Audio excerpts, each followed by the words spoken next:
yako. Nasema ni asante sana bro.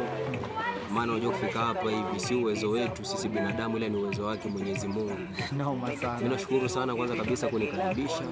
Mimi kwa majina naitwa Max the Prince Official, msanii kutoka upande za Kenya huku tu, lakini maeneo yangu ambayo natoka Kitale.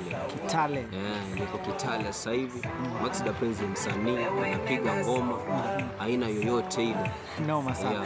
So kama unavyosikia wanangu hapa hivi, tumekuwa na magumzo moja kwa moja kutoka huku pande zote.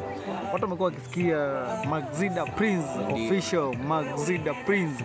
Kwanza hiyo jina lilianzia wapi mpaka ikawa Max the Prince? Hilo jina mwanzo kabisa, hiyo jina ilianzia nikiwa pale shuleni. Mimi shule most of the time watu walikuwa wananitanga Manu, yani MJ.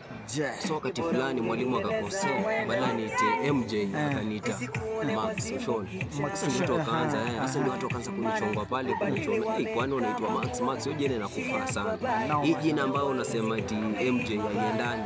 So ulianza shule ikatokea hapo hivyo, lakini pale huko umeanza mambo na muziki. Ilikuwa hapo pale, sema kweli ilikuwa sijaanza mambo na muziki, lakini ilikuwa bado ile usia ya muziki, yani ilikuwa most of the time mali penye ngoma iko niko hapo karibu na karibia nisikize muziki ana feel ile, kumbe ni kitu iko kwenye damu ya Shona. So kabla tujiendelea, kabla tujajua safari ya muziki ilianza vipi, ndio ningependa kujua wewe Maxida ndio kama unaposema kutokea wapi? Unajua maeneo Kenya ni kubwa, maeneo specific wasee.